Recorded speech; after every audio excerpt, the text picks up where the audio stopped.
Hello vibers, this is C K. ಇವತ್ತು ನಾವು ನೋಡ್ತಾ ಇರೋ ಮೂವಿ ರಿವ್ಯೂ ಮ್ಯಾಕ್ಸ್ ಫಿಲಮ್ದು. ಆಫ್ಟರ್ 2.5 years ಸುದೀಪ್ ಅವರು ಮತ್ತೆ ಬೆಳ್ಳಿತೆರೆ ಮೇಲೆ ಬಂದಿದ್ದಾರೆ. ಈ ಮೂವಿನ ಡೈರೆಕ್ಟ್ ಮಾಡಿರೋರು ವಿಜಯ್ ಕಾರ್ತಿಕೇಯ ಅಂತ. ನಾನು ಇಲ್ಲಿ ಯಾವುದು ಸ್ಪಾಯ್ಲರ್ಸ್ ಆಗಲಿ ಮತ್ತು ಮೂವಿ ಸ್ಟೋರಿ ಆಗಲಿ ರಿವೀಲ್ ಮಾಡೋದಕ್ಕೆ ಹೋಗಲ್ಲ. ನನಗಿಷ್ಟ ಆಗಿರುವಂತಹ ಮತ್ತು ನನಗೆ ಬಂದಂತಹ ಕೆಲವೊಂದು ಥಾಟ್ಸ್ಗಳನ್ನ ಇಲ್ಲಿ ಶೇರ್ ಮಾಡ್ಕೊತಾ ಇದ್ದೀನಿ ಅಷ್ಟೇ. ಮೂವಿಯಲ್ಲಿ music awesome, action awesome, and Max ಅನ್ನೋ ಹೆಸರಿಗೆ exactly maximum mass, maximum entertainment. ಆ ಮ್ಯಾಕ್ಸ್ ಅನ್ನೋ ಹೆಸರು ಯಾವುದೋ ಒಂದು ಇಂಟರ್ವ್ಯೂವಲ್ಲಿ ನೋಡಿದ್ದೆ. ಮ್ಯಾಕ್ಸ್ ಅನ್ನುವಂತಹ ಇಂಗ್ಲೀಷ್ ಪದದ ಒಂದು ಟೈಟಲ್ ಈ ಮೂವಿಗೆ ಬೇಕಾ ಅಂತ ಕೇಳಿದಾಗ ಸುದೀಪ್ ಅವರು ಈ ಥರ ಒಂದು ಆ್ಯಟಿಟ್ಯೂಡಲ್ಲಿ ಉತ್ತರ ಕೊಟ್ಟಿರ್ತಾರೆ. ಎಕ್ಸಾಕ್ಟ್ಲಿ ಮ್ಯಾಕ್ಸ್ ಅನ್ನೋ ಪದದ ಇಂಗ್ಲೀಷ್ ಟೈಟಲ್ ಈ ಮೂವಿಗೆ ಬೇಕು. Maximum mass, maximum entertainment and maximum action ಕೂಡ ಇದೆ. ಕೆಲವು ಸಲ ಏನಾಗ್ಬಿಡುತ್ತೆ ಅಂತ ಹೇಳಿದ್ರೆ director and hero combo match ಆಗಿಲ್ಲ ಅಂತ ಹೇಳಿದ್ರೆ ಮೂವೀಸ್ ನೀಟಾಗಿ ಬರೋಲ್ಲ. ಬಟ್ ಮ್ಯಾಚ್ ಆಯಿತು ಅಂತ ಹೇಳಿದ್ರೆ director and hero combo match ಆಯಿತು ಅಂತ ಹೇಳಿದ್ರೆ ಡೈರೆಕ್ಟರ್ ವಿಷನ್ನ ಆನ್ ಸ್ಕ್ರೀನ್ ತೊಗೊಂಬರೋದಕ್ಕೋಸ್ಕರ ಹೀರೋ ಡೆಡಿಕೇಟೆಡಾಗಿ ವರ್ಕ್ ಮಾಡ್ತು ಅಂತ ಹೇಳಿದ್ರೆ ಔಟ್ಪುಟ್ ಏನಿರುತ್ತೋ ಆ ಔಟ್ಪುಟ್ನ ನಾವು ಆಬ್ವಿಯಸ್ಲಿ ಮ್ಯಾಕ್ಸ್ ಫಿಲಮಲ್ಲಿ ನೋಡ್ಬೋದು. ಬರೀ ಅವರೊಬ್ಬರು ವರ್ಕ್ ಅಂತಲ್ಲ, ಪ್ರತಿಯೊಬ್ಬರು ವರ್ಕು, ಅಲ್ಲಿರೋ ಪ್ರತಿಯೊಬ್ಬ ಟೆಕ್ನಿಷಿಯನ್ ಕೂಡ ಅಲ್ಲಿ ಸ್ಕ್ರೀನ್ ಮೇಲೆ ಮಾತಾಡ್ತಾನೆ. ಇನ್ಫ್ಯಾಕ್ಟ್ ಅಷ್ಟು ಡೀಟೇಲ್ಡ್ ಆಗಿದೆ ಮೂವಿ. ಸ್ಟೋರಿ ಅಂತ ಬಂತು ಅಂತ ಹೇಳಿದ್ರೆ, ಸ್ಟೋರಿ ರಿವೀಲ್ ಮಾಡ್ತಲ್ಲ ಆಬ್ವಿಯಸ್ಲಿ, ನಾನು ಸ್ಟಾರ್ಟಿಂಗ್ ಹೇಳ್ದಂಗೆ. ಬಟ್ ಸ್ಟೋರಿ ಅಂತ ಬಂತು ಅಂತ ಹೇಳಿದ್ರೆ ಎಲ್ಲೇ ಆಗಲಿ ಲ್ಯಾಗಿ ಅಂತ ಎಲ್ಲೂ ಅನಿಸಲ್ಲ. ಒಂದು base, actually this is event based movie. ಇದು ಸ್ಟೋರಿ ಆಗಲಿ ಒಂದು ಡ್ರಾಮಾ ಆಗಲಿ ಆ ಥರ ಅಲ್ಲ, ಒಂದು ಈವೆಂಟ್ ಬೇಸ್ಡ್ ಮೂವಿ ಆಗಿರೋದ್ರಿಂದ ಒಂದು ನೈಟ್ ಒಂದು ಇನ್ಸಿಡೆಂಟ್ ನಡೆಯುತ್ತೆ. ಆ ಇನ್ಸಿಡೆಂಟ್ನ ವಿತೌಟ್ ಲ್ಯಾಗ್ ಬೆಳಗ್ಗೆವರೆಗೂ ಆ ಇನ್ಸಿಡೆಂಟ್ ಹೆಂಗೆ ಹೋಗುತ್ತೆ ಅನ್ನೋದನ್ನು ಮೂವಿ ಅಂತ ತೊಗೊಂಡಿರೋದ್ರಿಂದ ಒಂದೇ ಒಂದು ಜಾಗದಲ್ಲೂ ಲ್ಯಾಗ್ ಅಂತ ಅನಿಸಲ್ಲ, ಒಂದೇ ಒಂದು ಜಾಗದಲ್ಲೂ ಬೋರಿಂಗ್ ಅಂತ ಅನಿಸಲ್ಲ. ಆಬ್ವಿಯಸ್ಲಿ ಕಾಮಿಡಿ ಎಲ್ಲ ಅಲ್ಲಿ ಅಷ್ಟೊಂದು ವರ್ಕೌಟ್ ಆಗಿಲ್ಲ. ಕಾಮಿಡಿ ಇಲ್ಲ ಬಟ್ ಮೂವಿ ಎಂಟರ್ಟೈನ್ಮೆಂಟ್ ಅಂತ ಬಂತು ಅಂತ ಹೇಳಿದ್ರೆ ಎಂಟರ್ಟೈನ್ ಮಾಡೋದ್ರಲ್ಲಿ ಮೂವಿ 1% ಕೂಡ ಸೋತಿಲ್ಲ. ನಾನು ಕೆಲವೊಂದು ರಿವ್ಯೂಸ್ನ ನೋಡಿದೆ, ಮೂವಿ ಚೆನ್ನಾಗಿಲ್ಲ ಅದು ಇದು ಅಂತೆಲ್ಲ ಹೇಳ್ಕೊಂಡು. ಮೇ ಬಿ ಆಬ್ವಿಯಸ್ಲಿ ಅಲ್ಲಿ 1 ಮ್ಯಾನ್ ಶೋ ಅನ್ನೋ ಥರ ಒಂದು ನಿಂತ್ಕೊಂಡಿದೆ. ಆ್ಯಕ್ಚುಲಿ 2 ಮ್ಯಾನ್ ಶೋ, ಒಂದು ಡೈರೆಕ್ಟರ್ ಶೋ, ಇನ್ನೊಂದು ಸುದೀಪ್ ಅವರ ಶೋ, ಅಂದರೆ ಫಿಲ್ಮ್ ಲೀಡ್ ಅವರ ಶೋ. 1 ಮ್ಯಾನ್ ಶೋ ಅನ್ನೋ ಒಂದು ನಿಂತ್ಕೊಂಡಿದೆ. ಅಂದರೆ ಆಡಿಯನ್ಸ್ ಪರ್ಸ್ಪೆಕ್ಟಿವಿಂದ ನೋಡಬೇಕಾದ್ರೆ ಅದು 1 ಮ್ಯಾನ್ ಅಂತ ಕಾಣಿಸುತ್ತೆ. ಸೊ ಅದು ಮೋಸ್ಟ್ ಆಫ್ ದ ಪೀಪಲ್ಗೆ ಅದು ಇಷ್ಟ ಆಗದೇ ಇರ್ಬೋದು. ಬಟ್ ಆ್ಯಸ್ ಅ ಫ್ಯಾನ್ ಅಂತ ನೋಡ್ತೀನಿ ಅಂತ ಹೇಳಿದ್ರೆ ಇಟ್ಸ್ ಅಮೇಝಿಂಗ್. ಅಷ್ಟೊಂದು ಎನರ್ಜೆಟಿಕ್ ಪ್ಯಾಕ್ಡ್ ಪರ್ಫಾರ್ಮೆನ್ಸ್ನ ಸುದೀಪ್ ಅವ್ರು ತೊಗೊಂಬಂದಿರೋದ್ರಿಂದ, ಸುದೀಪ್ ಅಂತಲ್ಲ ಎಲ್ಲರದು ಪರ್ಫಾರ್ಮೆನ್ಸ್ ಚೆನ್ನಾಗಿದೆ. But the high energy, in fact ಇನ್ನೊಂದು ವರ್ಡ್ಸ್, ಇದನ್ನು ಬೇರೆ ವರ್ಡ್ಸಲ್ಲಿ ಹೇಳಬೇಕು ಅಂತ ಹೇಳಿದ್ರೆ ಸುದೀಪ್ ಅವರು ಮಾಡಿರೋದ್ರಲ್ಲೇ ಇದುವರೆಗೂ ಮಾಡಿರುವಂಥ ಫಿಲಮ್ಗಳಲ್ಲೇ ಒಂದು ಹೈ ಎನರ್ಜೆಟಿಕ್ ಮೂವಿ ಇನ್ ಕನ್ನಡ. ಓಕೆ, ಈಗ ಅಂತ ಒಂದು ಫಿಲಮ್ ಸುದೀಪ್ ಅವ್ರು ಮಾಡೋದ್ರಲ್ಲೇ ನನಗಿಷ್ಟ ಆಗಿರೋಂಥ ಫಿಲಮ್ ಈಗ ಅನ್ನೋವಂಥ ಒಂದು ಫಿಲಮು. ಈಗ ಆದಮೇಲೆ ಈಗ ಇಷ್ಟ ಆಗಿರೋದೇ ಮ್ಯಾಕ್ಸು. ಓಕೆ, ಇದರಲ್ಲಿ ಕಾಪೀಡ್ ಅನ್ನೋ ಥರ ಒಂದು ಕೆಲವೊಂದು ಸೀನ್ಸ್ ಬರುತ್ತೆ. ಬಟ್ ಫಸ್ಟೇ ಹೇಳ್ಬಿಡ್ತೀನಿ, ಅದನ್ನು 100% ಅದು ಕಾಪೀಡ್ ಅಂತ ಅನಿಸೋದೇ ಇಲ್ಲ. ಅದು ಆ್ಯಕ್ಚುಲಿ ಕಾಪೀಡ್ ಕೂಡ ಅಲ್ಲ. 99% ಇವ್ರ ಕ್ರಿಯೇಟಿವಿಟಿ, 1% ಆ ರೆಫರೆನ್ಸ್ ಅಥವಾ what you say that inspiration. Inspired scenes ಅಂತದಾಗ ಕೆಲವೊಂದು ವಿಷಯಗಳು ಬರುತ್ತೆ. ಆ ಮೂವಿ ನಡೆಯೋದೇ ಒಂದು ನೈಟಿಂದ ಬೆಳಗ್ಗೆವರೆಗೂ ಒಂದು ಈವೆಂಟ್ ಬೇಸ್ಡ್ ಮೂವಿ ಆಗಿರೋದ್ರಿಂದ ಆ ಥರ ಫಿಲಮ್ನ ನಾವು ಫಸ್ಟ್ ನೋಡಿದ್ದು ತಮಿಳಿನ ಕೈದಿ ಅನ್ನೋ ಫಿಲಮಲ್ಲಿ. ಲೋಕೇಶ್ ಕನಕರಾಜ್ ಅವರು ಡೈರೆಕ್ಟ್ ಮಾಡಿರುವಂಥ ಕೈದಿ ಅನ್ನೋ ಫಿಲಮಲ್ಲಿ ಕಾರ್ತಿಕೇಯ ಅವರು ಹೀರೋಗಿ ಮಾಡಿರ್ತಾರೆ. ಆ ಫಿಲಮ್ನ ಒಂದು ರೆಫರೆನ್ಸ್ ಅಂತ ಹೇಳ್ಬೋದಾ, ಅಥವಾ ಆ ಫಿಲಮ್ ಶೇಡ್ ಒಂದು, ಆ ಫಿಲಮ್ ಟೆಂಪ್ಲೇಟ್ ಒಂದು ಇದರಲ್ಲಿ ಕಾಣಿಸುತ್ತೆ.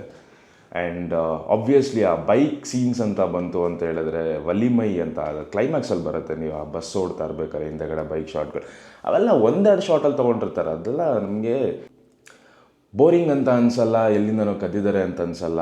ಆ ಒಂದು ಎನರ್ಜೆಟಿಕ್ ಸೀನ್ಸ್ ಇದೆಯಲ್ಲ, ಅದನ್ನು ನಮಗೆ ಎಂಟರ್ಟೈನ್ಮೆಂಟ್ ಪ್ಯಾಕ್ಡಾಗಿ ಹೆಂಗೆ ಕೊಡಬೇಕು ಅನ್ನೋದರಲ್ಲಿ ಆಬ್ವಿಯಸ್ಲಿ ಸಿನಿಮಾ ತಂಡ ಗೆದ್ದಿದೆ. And one more thing is that ನನಗೆ ಲೈಟಾಗೆ ಅನಿಸಿದ್ದು ಅಂದರೆ ನೆಗೆಟಿವ್ ಅಂತ ಅನಿಸಿದ್ದು ಏನಂತ ಹೇಳಿದ್ರೆ, ಇದು ಕೂಡ ಇನ್ನೊಂದು ಫಿಲಮಿಂದ ರೆಫರೆನ್ಸ್ ತೊಗೊತೀನಿ.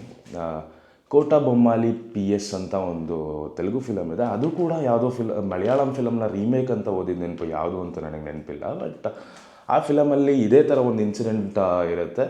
ಪೊಲೀಸವರು ಒಂದು ವಿಷಯನ ಮಾಡಿ ಹೇಳ್ಬಿಡ್ತು ಅಂತ ಹೇಳಿದ್ರೆ ಮೂವಿ ಸ್ಟೋರಿ ರಿವೀಲ್ ಮಾಡ್ದಂಗೆ ಅಥವಾ ಸ್ಪಾಯ್ಲರ್ ಕೊಟ್ಟಂಗೆ ಆಗಿಬಿಡುತ್ತೆ. ಅದಕ್ಕೋಸ್ಕರ ಈ ಥರ ಹೇಳ್ತಾ ಇದ್ದೀನಿ. ಮೂವಿ ನೋಡ್ಕೊಂಬನ್ನಿ, ಈ ವಿಷಯ ನಾನು ಹೇಳ್ತಾ ಇರೋದು ನಿಮ್ಗೆ ಅರ್ಥ ಆಗ್ಬೋದು ಮೇ ಬಿ. ಇದೇ ಥರ ಆಪೋಸಿಟಲ್ಲಿ ವಿಜಯಲಕ್ಷ್ಮಿ ಶರತ್ ಕುಮಾರ್ ಅವರು ಆಪೋಸಿಟಲ್ಲಿ ಇರ್ತಾರೆ. ಈ ಕಡೆ ಹೀರೋ ಅವರಿಂದ ತಪ್ಪಿಸ್ಕೊಳ್ಳೋ ಥರ ಒಂದು ವಿಷಯ ನಡೀತಾ ಇರುತ್ತೆ. ಆ ಥರದ್ದು ಇರಬೇಕಾದ್ರೆ ಅಲ್ಲಿ ಆ ಸ್ಮಾರ್ಟ್ನೆಸ್ ಅನ್ನೋದೇನು ವರ್ಕೌಟ್ ಆಗಿದೆಯಲ್ಲ, ಇಲ್ಲಿ ಅಷ್ಟೊಂದು ಸ್ಮಾರ್ಟ್ ಅಂತ ಅನಿಸಲ್ಲ. ಇಲ್ಲಿ ಫುಲ್ ಕಂಪ್ಲೀಟ್ ನಾಶ ಆಗಿ ಅನಿಸುತ್ತೆ. ಅಲ್ಲಿ ಕೆಲವೊಂದು ಸ್ಮಾರ್ಟ್ ಪ್ಲೇಗಳು ನಡೆಯುತ್ತೆ. ಆ್ಯಂಡ್ ಕೆಲವೊಂದು ವಿಷಯಗಳನ್ನ ಈ ಮೈಂಡ್ ಗೇಮ್ಸ್ ಅಂತ ಕರೀತಾರಲ್ಲ, ಆ ಥರ ಮೆಂಟಲಿ ಕೆಲವೊಂದು ವಿಷಯಗಳನ್ನ ಮಾಡಿರ್ತಾರೆ. ಇಲ್ಲಿ ಹಂಗೇನಿಲ್ಲ. ಇಲ್ಲಿ ಐ ಆಮ್ ಡೂಯಿಂಗ್ ಇಟ್. ನನ್ನ ಎದುರಾಕೊಳ್ಳೋಕೆ ಯಾರ ಕೈಲೂ ಆಗಲ್ಲ, ನಾನು ಈ ಥರ ಮಾಡ್ತೀನಿ. ಅಂದರೆ ಸ್ಮಾರ್ಟ್ನೆಸ್ ಇದೆ ಫಿಲಮಲ್ಲಿ, ಇಲ್ಲ ಅಂತೆಲ್ಲ ಹೇಳಲ್ಲ. ಬಟ್ ಸ್ವಲ್ಪ ಲೋ ಲೆವೆಲ್. ಬೇರೆ ಫಿಲಮ್ಸ್ನ ನಾವು ನೋಡಿ ಅದರಿಂದ ಜಾಸ್ತಿ ಎಂಟರ್ಟೈನ್ ಆಗಿರೋದ್ರಿಂದ ನಮಗೆ ಈ ಫಿಲಮ್ ನೋಡ್ಬೇಕಾದ್ರೆ ಆ ಸ್ಮಾರ್ಟ್ನೆಸ್ ಎಲ್ಲ ಒಂದು ಕಡೆ ಕಡಿಮೆ ಅನಿಸುತ್ತೆ ಹೊರತು ಮೂವಿಯಲ್ಲಿ ಬೇರೆ ಯಾವುದೇ ಥರದ ಮೈನಸ್ ಅಂತ ನಾನು ಎಲ್ಲೂ ಕರೆಯಲ್ಲ. ಡೈರೆಕ್ಟ್ಲಿ ನಾನು ರೇಟಿಂಗ್ ಅಂತ ಕೊಡಬೇಕು ಅಂತ ಹೇಳಿದ್ರೆ ಇಲ್ಲೇ ಹೇಳ್ಬಿಡ್ತೀನಿ. ನಾನು ಮೂವಿಗೆ ಕೊಡುವಂಥ ರೇಟಿಂಗ್ 9.5. ಇನ್ನು 5 ಸ್ಮಾರ್ಟ್ನೆಸ್ಸು ಮತ್ತು ಕೆಲವೊಂದು ವಿಷಯಗಳು ಹೇಳೋದ್ನಲ್ಲ, ಅದಕ್ಕೋಸ್ಕರ ಅಷ್ಟೇ. Complete entertainer. ನಾನಂತೂ ಕಂಪ್ಲೀಟ್ ಎಂಟರ್ಟೈನ್ ಆ ಫಿಲಮ್ ನೋಡಿ. ಇನ್ಫ್ಯಾಕ್ಟ್ ನಾನು ಮೂವಿನ ಫಸ್ಟ್ ಶೋ ನೋಡಿದೆ. ಬಟ್ ಸ್ಟಿಲ್ ರಿವ್ಯೂ ಮಾಡೋದಕ್ಕೆ 2 ದಿನ ಟೈಮ್ ಏನಕ್ಕೆ ತೊಗೊಂಡೆ ಅಂತ ಹೇಳಿದ್ರೆ, ನನಗೆ ಮೂವಿ ರಿವ್ಯೂ ಮಾಡಬೇಕನ್ನೋ ಇಂಟ್ರೆಸ್ಟೇ ಇರಲಿಲ್ಲ. ಬಟ್ ಕೆಲವು ಕಡೆ ನಾನು ಬ್ಯಾಡ್ ರಿವ್ಯೂಸ್ ಅನ್ನೋದನ್ನು ನೋಡಿದೆ. ಮೂವಿಯಲ್ಲಿ ಬ್ಯಾಡ್ ರಿವ್ಯೂಸ್ ಕೊಡೋ ಲೆವೆಲ್ಗೆಲ್ಲ ಏನೂ ಇಲ್ಲ. ಇದನ್ನು ಮೂವಿಯಲ್ಲಿ ಬ್ಯಾಡ್ ರಿವ್ಯೂಸ್ ಕೊಡೋ ಲೆವೆಲ್ಗೆಲ್ಲ ಏನೂ ಇಲ್ಲ. ಆ ರಿವ್ಯೂಗಳನ್ನ ನೋಡಾದ್ಮೇಲಿಂದ ಇಲ್ಲ, ನಾನು ರಿವ್ಯೂ ಕೊಡಬೇಕು ಅಂತ ಹೇಳಿ ನನಗೆ ಫೀಲ್ ಆಯಿತು.